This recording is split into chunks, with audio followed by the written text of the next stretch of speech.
Aliás, eu estou na Zilda e o seu Walter, que eu conheço há muitos e muitos anos. Olha o que eles falam da recuperação do caso. Para internar ele, tinha que ter assinatura da família. E como ele já era divorciado, então tinha que ser eu ou o pai para assinar. Aí a gente teve que assinar. A minha preocupação era não saber como ele ia reagir quando ele se encontrasse na clínica e sabendo que eu tinha assinado. Entendeu? Então eu tinha essa angústia. Eu fiquei 7 meses sem falar com ele e sem ver ele. Nós não... 7 meses, a gente via ele só por um vidro, pela janela de uma sala, mas ele não via nós e a gente não falava com ele. Eu fiquei 7 meses assim. A gente que fala que não, essas coisas nunca vão acontecer na vida da gente, a gente nunca espera. Eu não notava nada diferente nele quando eu via, né? Que ele chegava em casa, quando eu ia visitar ou encontrava com ele. Não, a gente não percebia, eu não sei, não, é difícil de ver. Quero mandar um abraço para você, Billy, um abraço bem apertado. Agradecer por todas as alegrias que você deu para a nossa vida, para mim e sua mãe. Aquela fase já passou e nunca mais vai acontecer. Com a graça de Deus, filho. Fique com Deus, meu filho.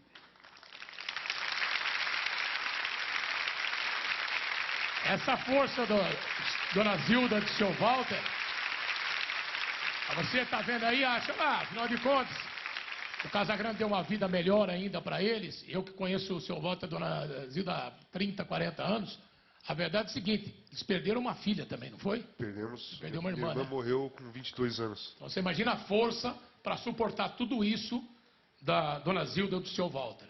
Nós estamos mostrando essa história aqui, e o Casagrande obteve a autorização do Carlos Henrique Schroeder, o diretor de jornalismo da Globo, o Ali Camel, o nosso Luiz Fernando Lima, Marco Mora, e eu, um pedido pessoal, que sou amigo dele, porque tem muitas e muitas famílias espalhadas pelo mundo vivendo esse problema, gente envolvida com droga, e que vê nesse trabalho do Daniel Faria o que aconteceu com o Casagrande, que foi mais do que ele passou do fundo do poço, serve de alerta para todo mundo. Por isso que eu quero saber, quando é que aconteceu o seu renascimento? O fundo do poço foi um acidente. Aí você achou que ia morrer. Não, ali... Quando eu me vi dentro da clínica, e quando eu melhorei um pouquinho, assim, eu comecei a lembrar como eu estava vivendo antes, o tipo de acidente que eu tive, e eu olhei assim no início, assim, depois de um mês, assim, eu olhava na clínica e falei, meu... O que eu vou fazer agora? Eu não sei o que está acontecendo com a minha família, se eles estão me apoiando, se eles não estão. Você não tinha contato com ninguém. Eu fiquei 7 meses sem ver ninguém. 7 meses sem ver ninguém. Como se tivesse preso mesmo. Só com os pacientes, claro. Aliás, o presidiário ainda tem visita de família, você nem tinha. Não, e não pode ter, eu vou explicar, não é uma coisa forçada, não é uma coisa jogada no ar assim, você não vai ver ninguém, não é isso. Enquanto você não aceita a sua doença, você tem muitos defeitos de caráter. Não é que a pessoa é mau caráter. A pessoa que é usuária de droga, que é dependente químico de droga, não é aquele usuário normal. O cara que tem a doença da dependência química, ele fica manipulador, ele mente muito, né? Tudo para você conquistar a situação de você poder usar droga. Ele usa a inteligência a benefício dele do jeito que quiser. Do jeito que quiser. Então ele inverte os valores da vida. E nessa situação, por exemplo, era muito arriscado eu receber visita e eu manipular minha mãe. Você vê como minha mãe gosta de mim, como meu pai gosta de mim. Se eles vão me visitar depois de um mês, era só eu chorar e falar que não estava gostando ali, meu pai ia me tirar. Eles iam tirar entendeu? Então o pessoal da clínica evita esse tipo de encontro com as famílias. Porque, na verdade, pelo que você está falando, os médicos sabem o momento de liberar o doente. Exatamente. E a família vai pelo coração. Exatamente, a família vai pelo coração. E é só você manipular uma pessoa e a minha mãe me tiraria. Se eu encontro a minha mãe me tiraria, porque eu demorei 4 meses para aceitar a internação. Nesses primeiros 4 meses, se eu encontrasse alguém, fatalmente, eu tentaria manipular para eu sair saí de lá. E como é que você explica o Vitor Hugo? Teu filho tinha quantos anos na época? 22. E como é que ele foi macho, corajoso de enfrentar aquela situação, não ver o pai e não liberar o pai para sair da clínica? O Vitor é uma pessoa muito madura, né? O Vitor até, ele é produtor também, foi formado em jornalismo, fez curso de dublagem, gosta muito de televisão, ele trabalha em televisão também, mas sempre foi muito maduro. E ele percebeu ali que era ele que tinha que tomar atitude. Ele sabia, eu acho que ele deve ter percebido o seguinte: se deixasse na mão dos meus pais, eu ia sair. Os meus outros filhos não eram menor. Então alguém tinha que tomar uma providência e ser mais duro. E não foi só o Vitor, foi minha irmã também, e o meu cunhado, que já faleceu também, que me deram a maior força. Nessa hora, então, pelo que você está falando, para o cara virar o jogo da vida, família é fundamental. A família é fundamental. Num tratamento de dependência química, isso aí eu vi na clínica, é muito difícil se tratar. Não é uma coisa simples, principalmente num caso agudo, que era o meu caso. Mas se você tem o apoio da família, fica mais leve. Né? E eu vi lá muita gente dentro da internação na clínica, que cabe 32 pacientes lá. A maioria deles a família não apoiava, a maioria deles a família ficava com bronca das atitudes que a pessoa teve com o uso de droga. No meu caso, acho que foi um caso diferente, porque eu não tenho instinto violento, eu não sou agressivo.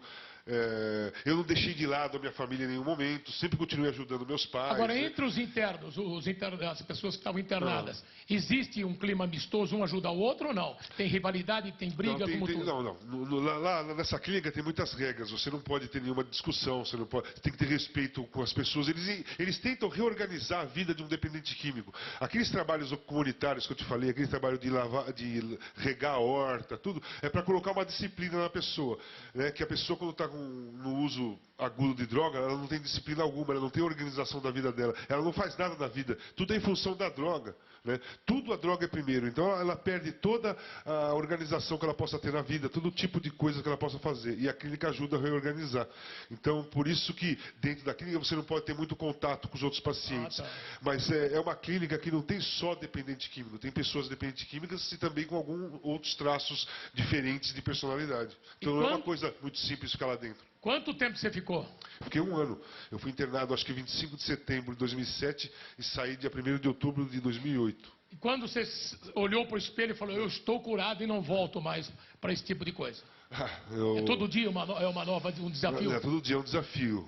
Assim que você passou a vida inteira tendo que matar um leão por dia, jogando no ataque do Corinthians, do São Paulo, de times italianos, do Porto, da seleção, e o atacante tem a vida inteira que matar um leão por dia e mostrar. Se ele passar um jogo sem fazer gol, ele está desacreditado. No seu caso, o desafio continua. Mas isso é uma coisa muito mais diferente, muito mais difícil, muito mais pesada. Né? Eu, como jogador, eu tive que matar um leão por dia para vencer adversários. Né? E agora eu tenho que matar um leão por dia para combater um inimigo. Né? Não é um adversário. Eu tenho um inimigo grande, um inimigo muito mais forte do que eu. É a luta pela vida. É a luta pela vida. Eu não sigo os 12 passos do Narcóticos Anônimos, mas eu acredito muito, principalmente no primeiro passo, que é que você admite que você é um derrotado perante a droga. Então, eu admito que ela é muito mais forte do que eu. Então, eu preciso sempre de ajuda de outras pessoas, de outras coisas. Porque normalmente a pessoa que está nessa situação, ela acha que ela é superior à droga, ela consegue dominar a droga. O que você mais ouve de dependente químico é assim, não, amanhã, a hora que eu quiser parar, eu paro quando eu quiser. Isso é uma mentira, é um engano, entendeu? Você precisa de ajuda mesmo. Sozinho você não consegue combater. E um dos passos principais mesmo do tratamento é você olhar no espelho e admitir que você é um fracassado. Eu sou um fracassado perante a droga. E não me envergonho disso, mostro minha fragilidade tranquilamente. O que é melhor para mim é ter consciência de que eu preciso de ajuda mesmo. E só assim que você consegue virar o jogo. Só assim que eu consigo virar o jogo, e eu não tenho vergonha alguma de pedir ajuda diariamente para quando eu preciso. Como eu te falei, eu tenho 3 psicólogas e tenho uma psiquiatra que eu faço terapia uma vez por semana. Se eu me sentir em algum momento desconfortável em alguma situação, eu não penso 2 vezes em ligar para uma delas. Walter Casagrande Júnior, você está acostumado a ver como comentarista titular da Globo, abrindo o coração, sempre dando a sua opinião, nunca fugindo da responsabilidade. Esse é o Valtinho da Dona Zilda, do seu Walter, que está aqui abrindo o coração para você, falando de tudo que ele viveu na vida particular dele. E agora, ouvindo e vendo companheiros que sentem um orgulho incrível na virada da vida, no renascimento de Casagrande. Olha quem fala. eu apresentava o programa do Sport TV, do canal a cabo, o Arena Sport TV. E aqui o pessoal veio conversar comigo e falou assim, olha, o Casagrande vai voltar, o Casagrande vai começar a trabalhar de novo e o primeiro lugar que ele vai será o Arena Sport TV. E o Casagrande, entre um pouco nervoso, como se fosse uma estreia, e muito feliz, ele fez um programa super tranquilo, como ele sempre fez. Quando eu chego numa transmissão, né, e pego o carro aqui da Globo junto com ele, ou quando a gente vai jantar, estou falando fora das câmeras, fora dos microfones, fora dos holofotes, o Casa é um cara especial, é um cara gostoso, que tem conceitos de vida, conceitos de futebol muito definidos. Então, hoje, tê-lo como companheiro de profissão, poder chamá-lo de amigo, né, dar risada juntos como nós damos sempre que nos encontramos, é muito gostoso. Por telefone, ele me contou uma conversa que teve com um velho parceiro dele, o coração dele, em que ele dizia, talvez você não tenha dito isso para ninguém, Casa, eu vou falar para o Brasil inteiro. Mas eu acho que foi fundamental quando você, conversando com o seu coração, dizia para ele, ô velho, me abandona não, cara. Nós estamos juntos, nós vamos dar a volta por cima e nós vamos virar essa parada. Nós vamos ganhar essa parada. Galvão Bueno, nosso jurado, Caio Ribeiro, Kleber Machado, cada um com a sua história, de uma das figuras humanas mais admiráveis que a gente tem aqui. E eu conheço esse cara desde os 16 anos. Agora, depois de tudo isso, nesse trabalho do Daniel Faria, dá um copo d'água para ele aqui, ô Maradona. Porque o Casagrande abriu o coração, abriu a alma, contou tudo o que ele passou no mundo das drogas, da depressão e na virada